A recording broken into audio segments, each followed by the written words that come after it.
winners that are going to be giving us short presentations about their projects on the second half of this quarterly meeting.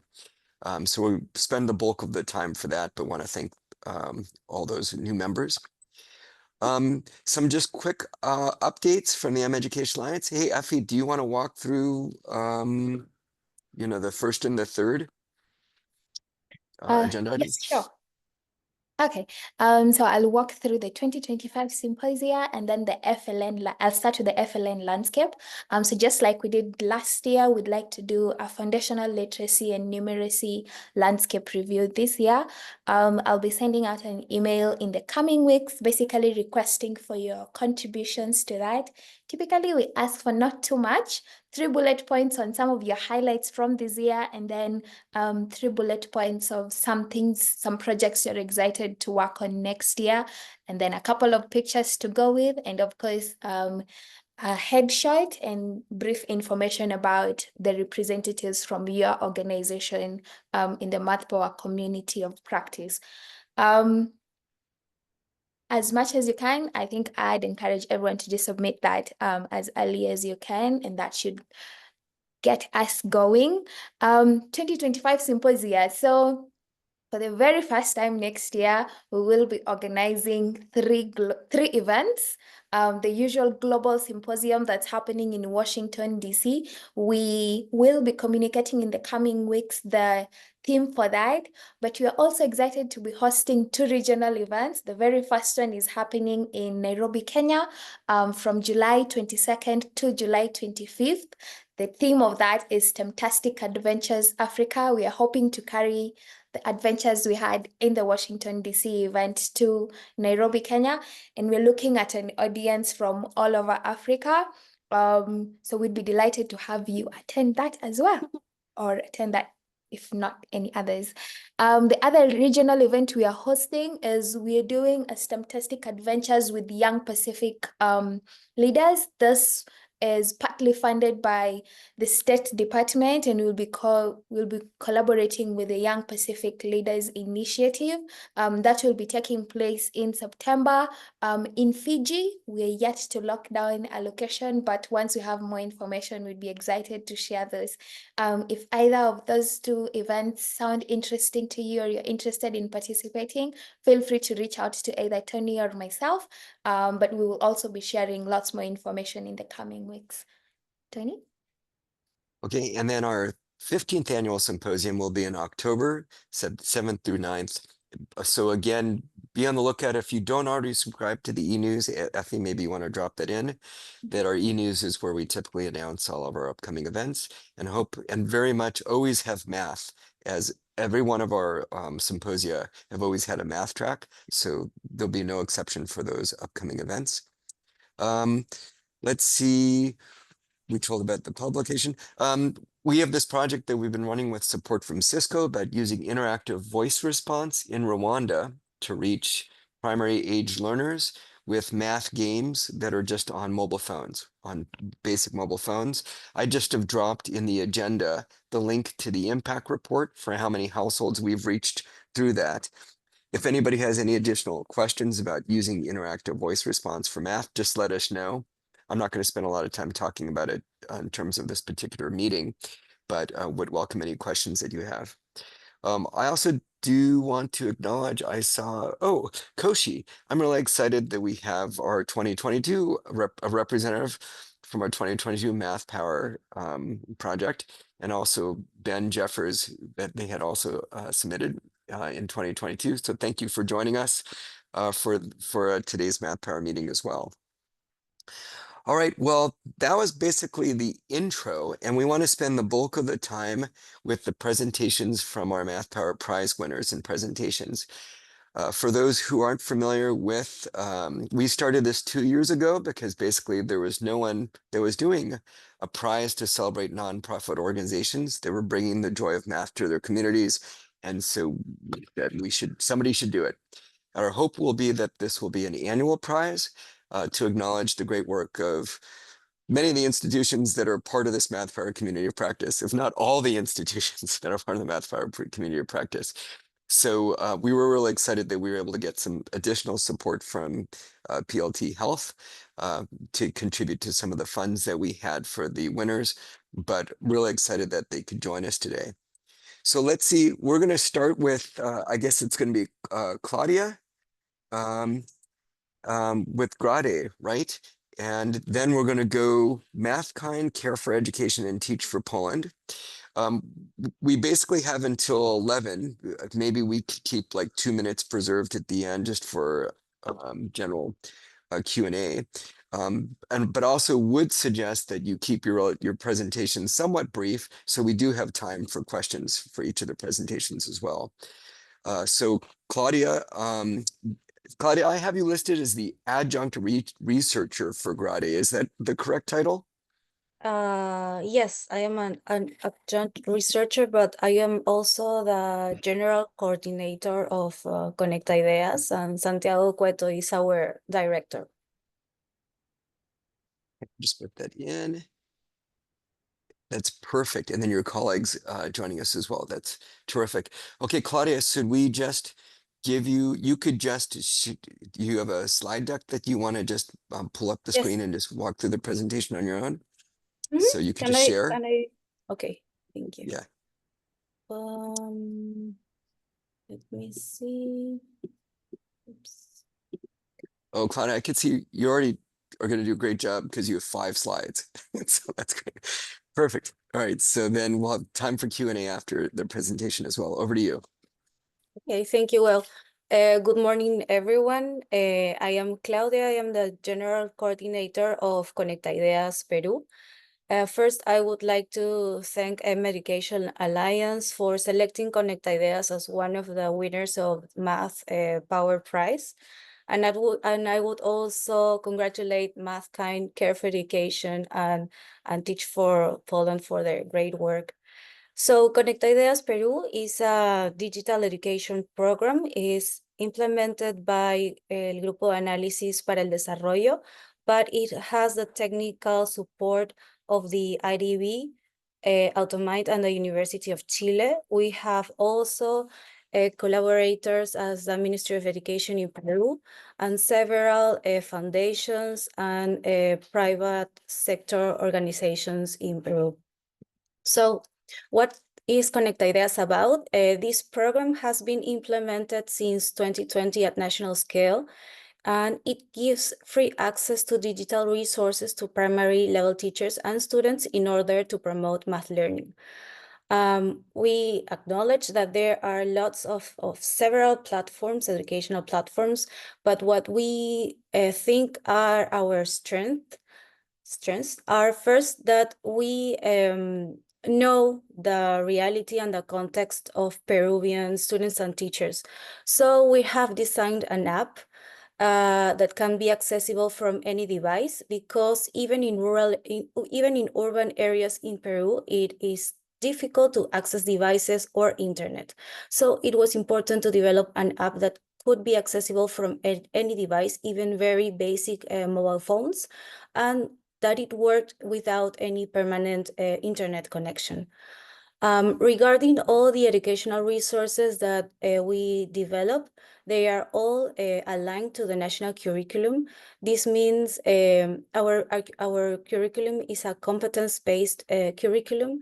So what this means is that in Conecta Ideas, for example, through or in the activities of Conecta Ideas, we have a problematic situation in which we make several questions.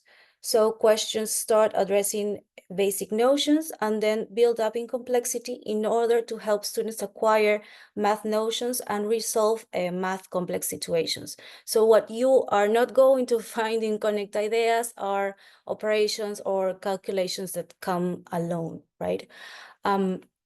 Another important thing is that we have a flexible model that can be implemented both in person and remotely. And this has been very important, especially through the pandemic. And finally, it is important to say that we try to continuously make decisions, but that are evidence-based. So we have a monitoring system that gathers lots of data, and we have also developed several studies, both qualitative and quantitative, and especially quantitative studies have been developed together with the IDB.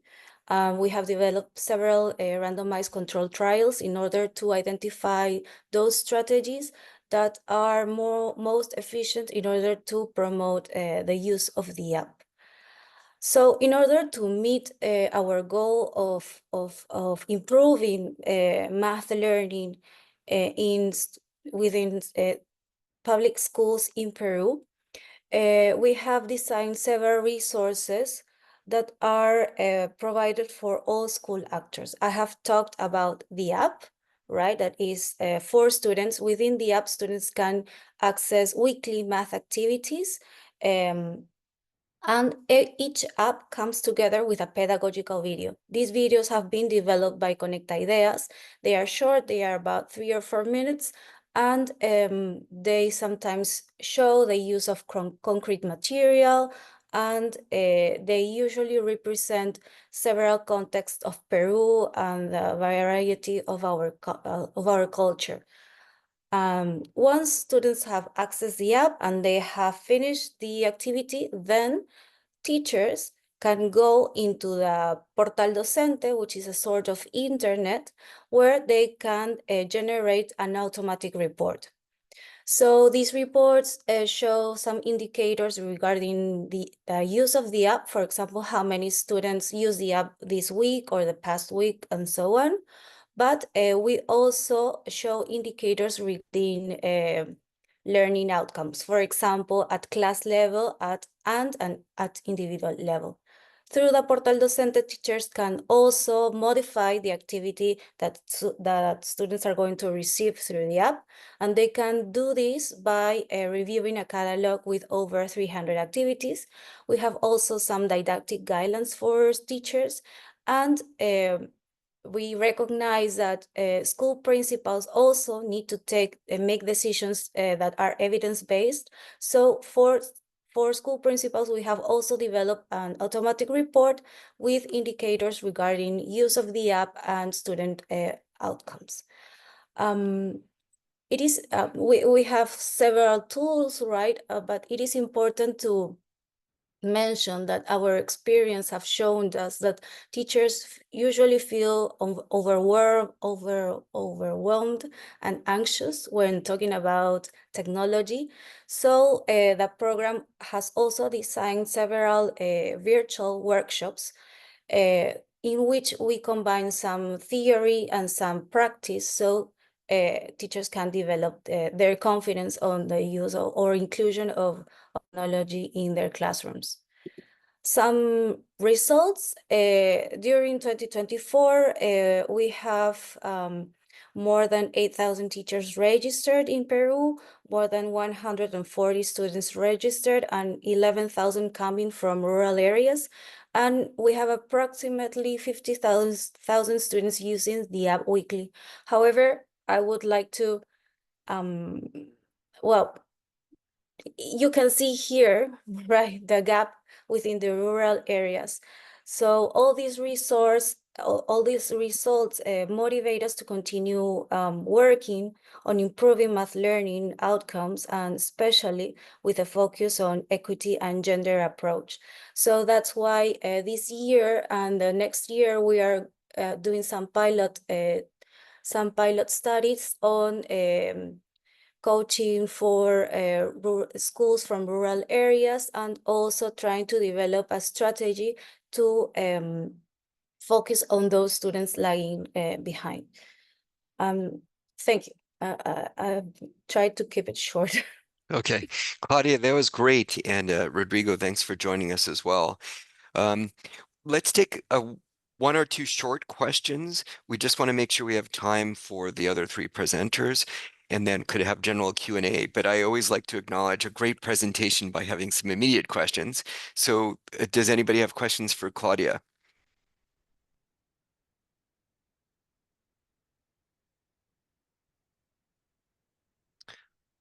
I know Vinod always has questions. I can't see him right now. I do. Go ahead. It's giving other Go ahead. people a chance. No, go ahead. Oh, first of all, congratulations, Claudia. So many teachers and students that you've reached in Peru. So this is really amazing. And also, I know how hard it is to develop programs like this. Can you tell me how your program works both online and offline, and how you balance the need to collect data versus the need for some people to be offline? I know that's very difficult. Yeah, so right now, it does need a bit of internet, right? Students need to at least have, I mean, a few seconds of internet connection to download the activity, and then they can disconnect from the internet. And when they do connect again, automatically the answers upload into the cloud. However, there are still lots of schools, especially in rural areas, that do not have access to internet. So we are planning for next year to have a completely offline version. We know that that does affect our capacity to gather data, but we think it is important because I mean, we then can maybe collaborate with the Ministry of Education or regional educational authorities to try to plan some field works every now and then gather the data. But it is important to respond to answer to these to these needs. Yes, so we are trying to work on that for next year. Thank you, Vinod. So if you have questions, feel free to drop it in the chat. We also hope to have time at the end. And of course, you could always follow up with Claudia and Rodrigo afterwards. All right, well, thank you, Claudia, for your presentation. Very excited. All right, so Kim, I'd like to turn it over to you as the Executive Director of Mathkind.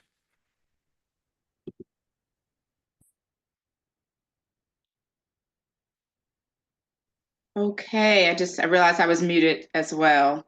Thank you. Thank you so much for the opportunity to be here. Thank you for the opportunity for the grant. I want to acknowledge that we also have Liz, who is our development manager, and we also have Manuela here, who is our global director of operations. So if there's a question I may not be able to answer, maybe one of them can as well. But Mathkind, and just to be sure, you guys are all looking at my screen now, right? With the Mathkind logo. Okay, we're good. Mm-hmm. So Mathkind was founded in 2014 by Drs. Chad and Jenny McGlone when they went on a trip to Guatemala and saw the need for professional development of teachers in the educational system there. And that's a warning. I have a bunch of slides, but I'm going to go through quickly, and I'm hoping I can make these available later if you want to look through and read about more details. Okay. Our mission at Mathkind is to build quality math education programs through collaborative partnerships that drive greater social justice, because we believe with education comes equity and also social justice. We believe mathematics education creates a more equitable world, and you will see that exemplified throughout our work with our teachers in our partner countries. Where we do our work, and I apologize, the map of Ecuador here on the left is blurry as I'm looking at it on the bigger screen here, but it gives you an idea of areas in the country. We've worked in several areas in Ecuador, but currently in Azogues, Guayaquil, and Morena, Santiago. We are currently doing some work in the Amazon area that is growing, and we hope that we can continue to expand that. The work actually started with Mathkind in Guatemala, and that is where we are celebrating our 10-year anniversary currently. after doing this for a while. Currently, if you're familiar with Guatemala at all, we are doing most of our work in the Zacatepecas area, which is where Antigua, Guatemala is located, which is a place you may be more familiar with. And then also in the Sololá region, which is also the Lake Atitlan area, which is a very large lake where there is a huge indigenous population. And so we are working with communities in and around the lake area there. And we also are looking to hire an additional person now to help us expand that work. And we also are doing some work right in the capital city, in the Guatemala City area, where we have staff living and working. Our programs, we are,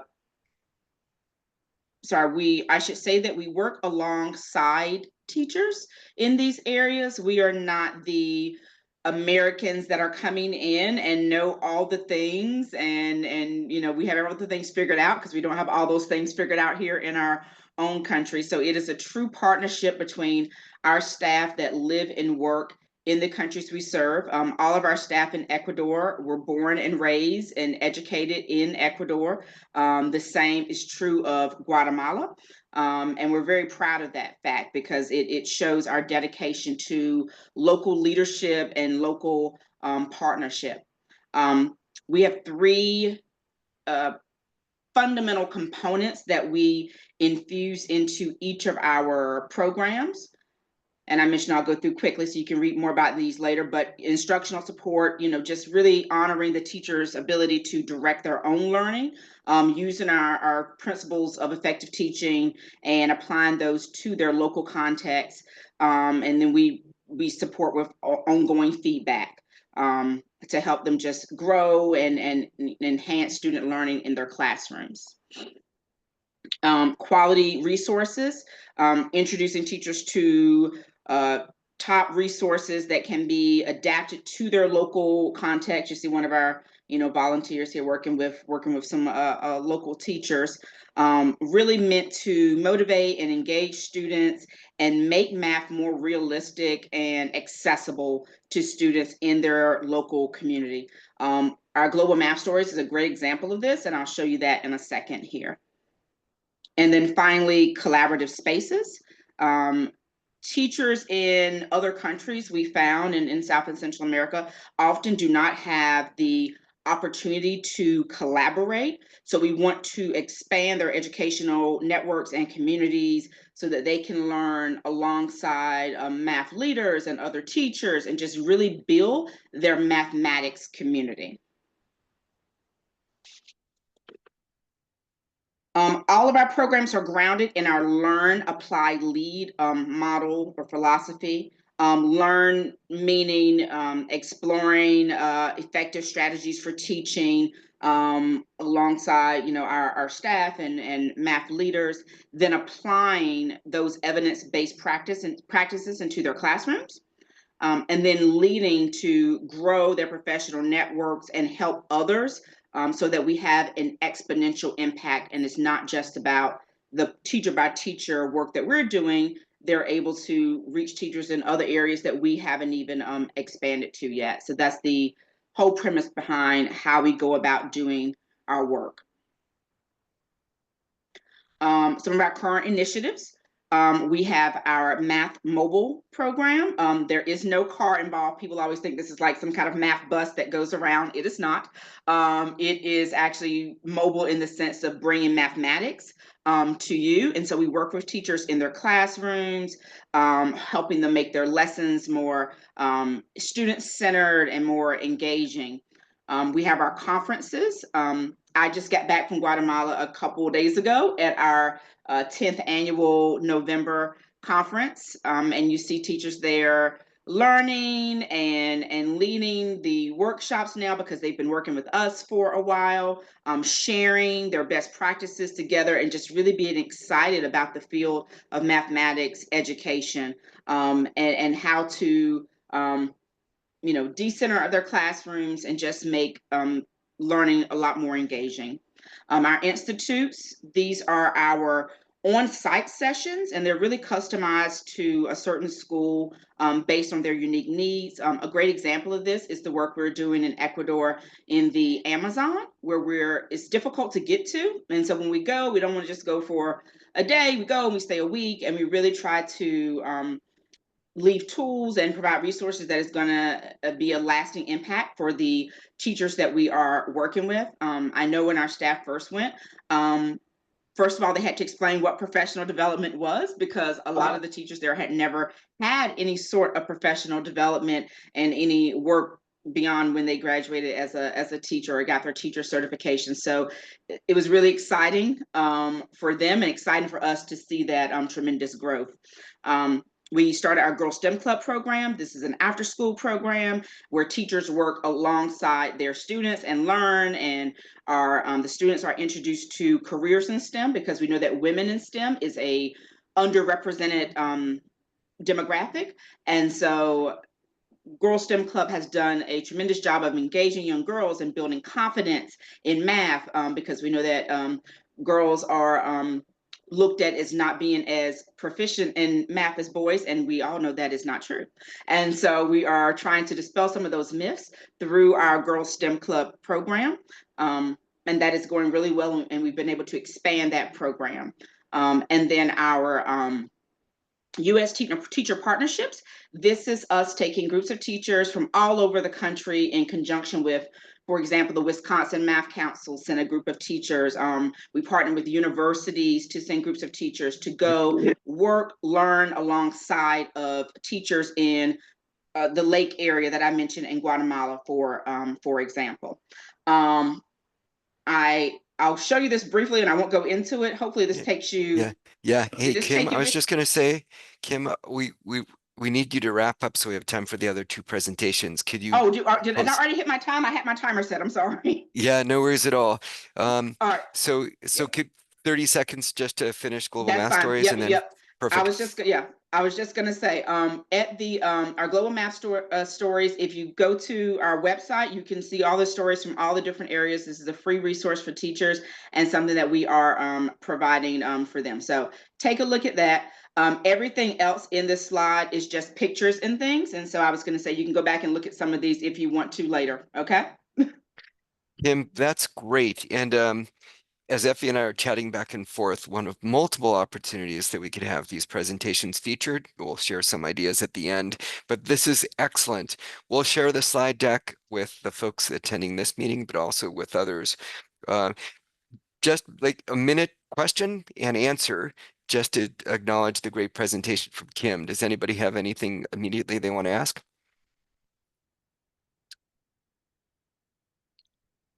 Somebody dropped something in the chat. Kim, I'm really excited by the Global Math Stories and would like to have a follow-up conversation with folks about, and I just put on the agenda about the idea of having a global math book prize, like there is for the Mathical Book Awards in the US, but there's not a global equivalent. So that I'd be really excited to hear more about groups that have books. I saw some of the other colleagues had mentioned other books. But we'll get back to the Q&A and then we'll have additional questions from Mathkind. That was tremendous. Thank you so much, Kim, for your presentation. I now want to turn it over to Linda Smith from Care for Education, based in South Africa.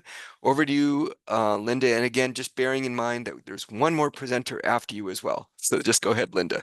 I'll try and keep it as very quick as possible. So, and also well done to all the award winners. It really is a fantastic job just to see how many people are out there improving mathematics.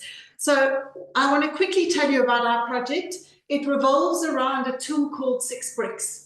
So this tool is 6 Duplo bricks that we use. We have just rolled out a project in South Africa.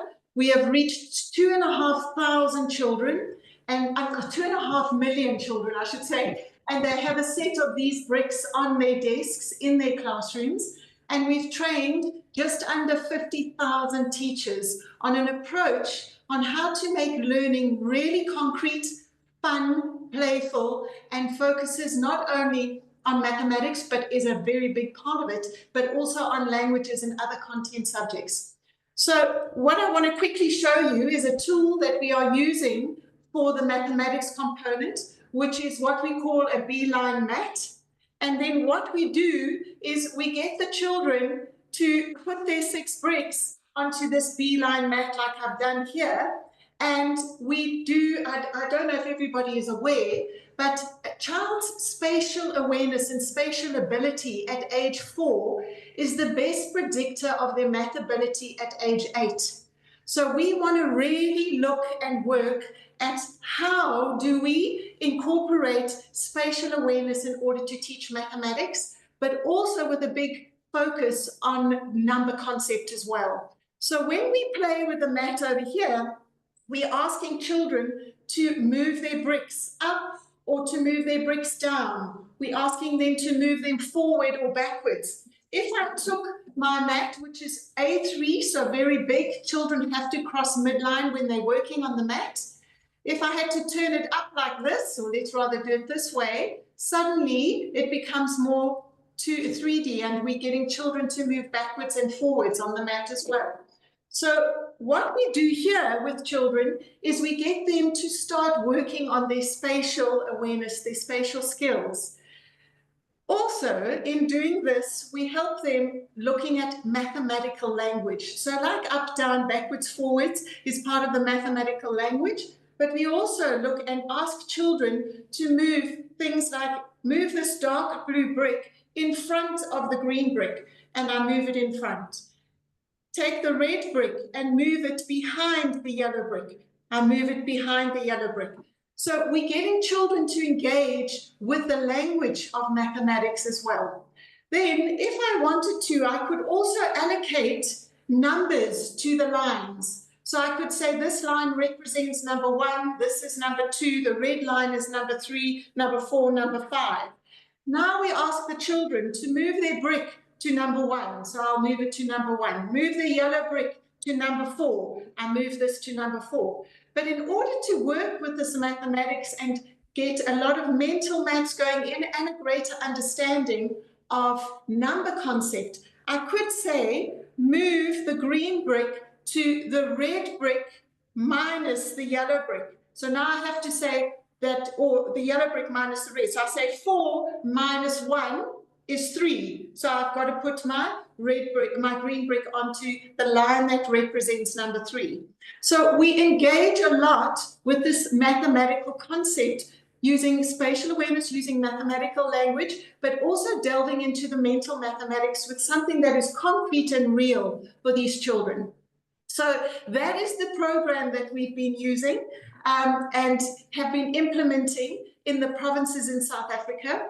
Over the next 2 years, the numbers will double. So we will almost have 5 million children sitting with a set of 6 bricks on their table. And we'll be working and training teachers on how to incorporate these bricks into their mathematics. One of the good things that has just happened is that we've just had our Department of Education saying that they are going to include these activities using the 6 bricks tool into the teachers' annual training or teaching plans. So it's going to become part of their curriculum learning, the teaching and learning in the classroom. So there, very quickly, I hope I've stayed in my 5 minutes, but very quickly, just an explanation of 6 bricks and how we're using it in South Africa to get children to really love learning and love mathematics as well. Linda, that was great. And I saw, well, Alexis had a little emoticons of little trumpets going, and Sarah had dropped in that she had been a beneficiary of the 6 bricks program as well. It looks like there's a question. Okay, so any quick questions or comments for that presentation, for Linda's presentation? Yeah, and Kim, very happy Kim? to be into Mathkind, very happy. Yeah, it's exactly what we love. Love it. Okay, perfect. That's exactly what our ambitions are. Hey, Linda, I had a question in regards to what's the oldest learners that you could incorporate? So I also, when I was at USAD, we did a 6 bricks presentation from Lego, and it was just fun building stuff. Let me just put it that way, for team building. But in terms of an instructional tool, what's the oldest of the learners that you could incorporate like math related 6 bricks activities, or is it basically like early child? I'm just No, curious. yeah. So not only early child, we go all the way into our senior primary, which is your 12, 13-year-olds. And we incorporate, especially, we're finding it huge benefit to children with educational special needs or difficulties or remedial education. But in terms of this, even for adults who play these kinds of games, they find it quite difficult and quite challenging, especially the mental math components of it and trying to understand number concept. So currently we're using it throughout our schooling. We even have some high school teachers that incorporate these quick brain break activities to help children understand the concrete and help them in their abstract thinking. Okay, great. Thank you, Linda. And I know for folks that have information, they could go to the website for any of the Math Power winners. If you want to drop your email addresses in the chat, we didn't want to publish it until we had your permission. It's open source, so it's all available. Okay, and then we could also put links on the Math Power Prize page to resources as well. All right, thank you, Linda. And then Patrycja, over to you and your colleagues about your great work with Teach for Poland. Yes, thank you, Tony. Hello, everyone. We are a strong team today from Teach for Poland. Together with us is Emily Candigam from the board of members, Alexis Ramos, alumni specialist, and Marta Butrym, manager of the public sector relationship. So I will share my presentation right now. Can you see the presentation? Oh, cannot yet. Okay. Here you are. Here's the presentation. Can you see the presentation? Yep. Yes. Now you'll just want to make it just a slide. Okay. Marta, can you start, please? Yes, I will be very short. Welcome, all of you. I want to give floor to Patrycja, so I will say a few words about Teach for Poland. It is an educational organization that works to transform the Polish education system. We empower teachers, students, principals, communities. And our mission is to create equitable opportunities for all those stakeholders, regardless of the background. And we focus on leadership development. And Patrycja went through our leadership development program. And Teach for Poland is a part of global network Teach for All, and it operates in now more than 60 countries worldwide, and we work on similar goals. Yes. So we have a few actions this year with activities which we are proud of. We have 4 editions of our Summer Institute, Summer School of Teacher Leadership Development. We also the report I Can Do Anything is another milestone reflecting on what students truly think about education in Poland today. It is a source of knowledge for teachers in our program. We also launched a report, Teacher 2040, just looking ahead into the future with a visionary with some visions of school and roles of teachers. We also have a program, Conversations Without Judgment for Youth, and a program for principals, and also a program in their own language. The 3rd edition, which fosters cultural exchange, and it helps teachers and students from multicultural multicultural classrooms see the richness in their community. Yes, next. Yes, and next, Patrycja. I just want to summarize that we equip educators and teachers with tools to succeed, and we are really proud of Patrycja and her work. Okay, thank you very much, Marta, and thank you for showing the bigger scale of my projects. This is very important because we believe that math education need to be developed holistically. So we cannot go through teaching math without showing the bigger scale, and the projects that we are trying to apply, they are realistic, they are fun and accessible for everyone in Poland. Thank you very much for this recognition. It is like super important for me, for us, for teachers and for students. This is very impactful, like you have on your slide from the last conference. This is just very briefly something that still stay in my heart and in my brain. The meeting that we just had the last month. It was wonderful opportunity to learn from all of you, and I also see some people that they are joining today this meeting. So this is important. Thank you very much. There are some learnings that I took with me after this symposium. For example, this 4 P's of creative learning. So we have projects, STEAM projects, we have passion, we have play, and we have peers. And this is all about the projects that I want to show you. The two STEAM projects that we as a Teach for Poland, we are showing and scaling to national level and also global level. But when we think about why we are doing these projects, we think about the Future of Work initiative of Teach for All. This is a wonderful initiative that Teach for All applied for every country from our global network. And this is the reason why we are doing STEAM projects, why we are teaching math differently, because we are thinking about our students, who they're gonna be in the future and what kind of jobs they will do. And we are trying to prepare them for the unknown job market and trying to develop the skills that they may need during the time when they are adult and they need to work.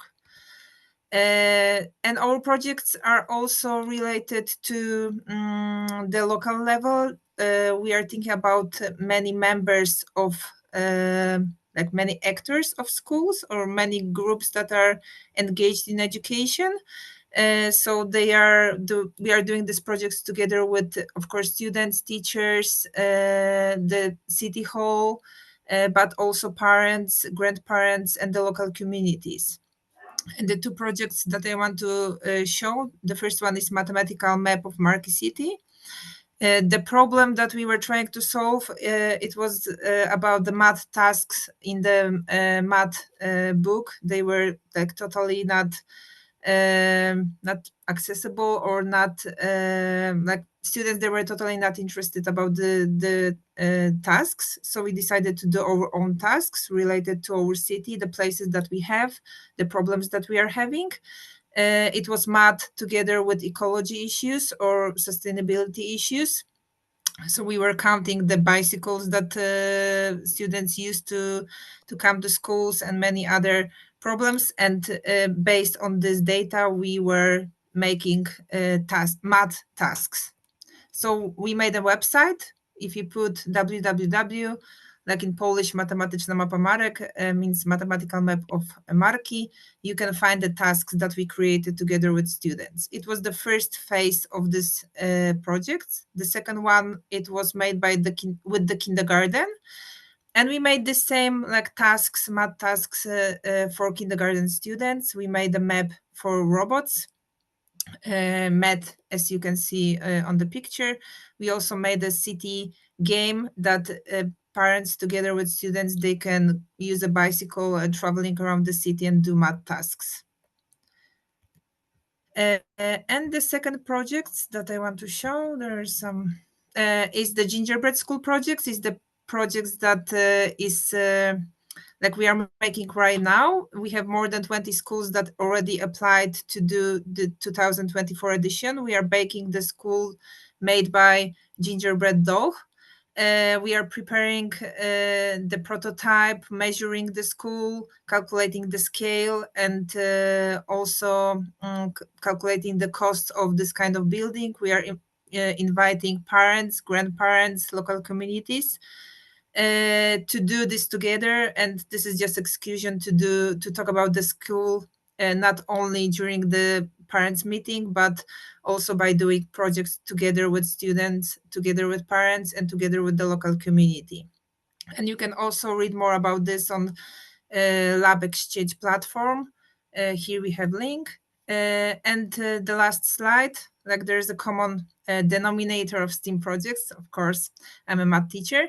So of course the common denominator is math, but another common denominator is equality and access to education, civil education, sustainable development, shaping ethical values, working with the community, preparing for the future. So like the very last sentence, it's mean the common denominator of all of the STEAM projects is social responsibility of education. Thank you. Thank you, Patricia. Okay, so that was great. So a few thoughts, one of which is, oh no, I don't want to see myself on multiple screens, is that share, that's kind of hard, is that we'll share the presentations with the broader community. I want a round of applause for our math prize winners. And this won't be the last time. I realized it was somewhat truncated in there's larger audiences that we could attract to this as well. Really good. They're perfect. I didn't want to see myself on multiple screens. All right, so again, a round of applause for Math Prize winners. And we did videotape this, but we'll be in touch with each of the organizations about having additional opportunities. We're thinking about during our M Education Alliance quarterly meeting at the beginning of December, we'll reach out to you. And certainly for Pi Day next year. So there'll be multiple opportunities that we could use. If you have any additional questions for our Math Prize winners, and if you didn't get their contact information through the chat, just let us know. But again, this is a quarterly meeting. Our next meeting, Effie, will be on 30th January 2025, and I'll send out an invite for that. And one of the topics that I put down, and if again folks are interested, is the idea of doing a global math book prize. We don't have funding for that, but like the math prize, maybe we could, we'll find some organizations that are interested in supporting that as well. From my colleague, Jatine from Central Square Foundation. Oh, it's a message to me. Okay, so I will follow up. So thank you all for joining us for today's Math Power Community of Practice meeting. We have other communities of practice. Incidentally, for those, Literacy League is another community of practice. We have another one with Save the Children on education and volunteerism, and we'll be setting up at least 2 new ones in 2025, one on experiential learning and the other on STEM. So if you're interested in more information about those communities of practice, please let us know. For those that are celebrating Thanksgiving, if we don't see you before then, enjoy your Thanksgiving holiday, and others have a great rest of the week. We'll stick around, Effie and I will stick around for a minute or two afterwards if people have additional questions, but that formally concludes our quarterly practice meeting. So thank you, everyone. Thank you, everyone.